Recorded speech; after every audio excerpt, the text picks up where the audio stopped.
তো গাইজ এখন আমরা উঠে গেছিলাম হাই রোডে, আর হাই রোডে দেখতে পাচ্ছ ভাই সেই লেভেলের ঠান্ডা, আর এদিকে দেখো তোমার কুয়াশা ফগ পড়ে গেছে দিকটাতে, দেখো মাঠের এদিকটা তোমার দেখতে পাচ্ছ।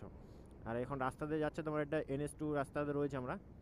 NS2 রাস্তার আমার গাড়িতে এখন 3 জন হয়ে গেছে, কারণ ওদের গাড়িতে তো আমার হেলমেটের একটু সমস্যা রয়েছে, হেলমেট নিয়ে আসেনি, তো ওর জন্য আমার গাড়িতে এখন 3 জন। আর তোমরাও সবাইকে বলে রাখি, যখনই কোথাও যাবে ভাই 2 জন যাও 1 জন যাও, হেলমেটটা একদম প্রপারলি পড়বে। লাইসেন্স যদি না থাকে তো লাইসেন্সটা অবশ্যই বানিয়ে নিও, কারণ এখন থেকে পুলিশের তোমার প্রচণ্ড চাপ পড়বে, ঠিক আছে, আস্তে আস্তে।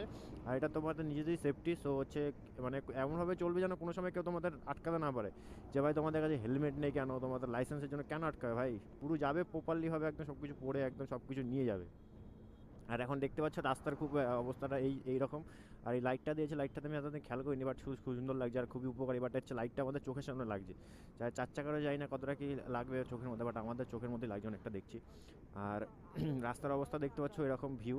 আর একটা সুন্দর একটা মানে এখন মুহূর্তটা যে ঘুরতে বেরিয়েছি, এখন মুহূর্তটা প্রচণ্ড মানে এনজয় করছি আমরা, মানে আলাদা একটা আর প্রচণ্ড মানে আমি এখন 5টা জামা পরে আছি জানো, 5টা জামা তো সেই লেভেলে। যাই হোক শীতটা আমাদের লাগছে না এখন, বাট খুবই মৃদু মৃদু হাওয়াটা লাগছে, ঠান্ডা ঠান্ডা হালকা হালকা লাগছে, তো খুবই সুন্দর লাগছে। আলাদাই একটা মানে এরকম R15টা নিয়ে আসলে আরও দূরে লং ড্রাইভে বেরিয়ে যেতাম, সত্যি আছে লং রাইডে বেরিয়ে যেতাম। আর এখন যাচ্ছি এখন মেলাতে, তো মানে বেরোনোর সময় একটা ভাই ঘুরতে বেরোলে ভাই যতই হোক ঠান্ডা হোক যাই হোক আলাদাই একটা ভাই একটা মানে সে সিন ক্রিয়েট হয়, আর মানে মজা চলে আসে ভাই একটা আলাদাই, মানে যে বেরোতে পারবো না ভাই শীতের মধ্যে কম্বল ঘর থেকে বেরোচ্ছি না, বাট যখন বাইক নিয়ে চলে যায়, কেন আমাদের বাইকের ছেলেদের ইমোশনালি হচ্ছে বাইক ভাই, যখনই বাইকে চলে আসে না ভাই দুঃখ হোক কষ্ট হোক ভাই সব কিছু ভুলে যায়। আর যখনই হচ্ছে গাড়ির স্পিডটা তোমার জন্য 100-র উপরে ক্রস করে ভাই, তখন তো আলাদাই একটা লেভেলে মানে চলে যাওয়ার মতো। বাট কোনো সময় চালাবে না, বাট একদম মানে নিজের একদম পুরো সেফটিটা মেনটেন করে তারপরে চালাবে।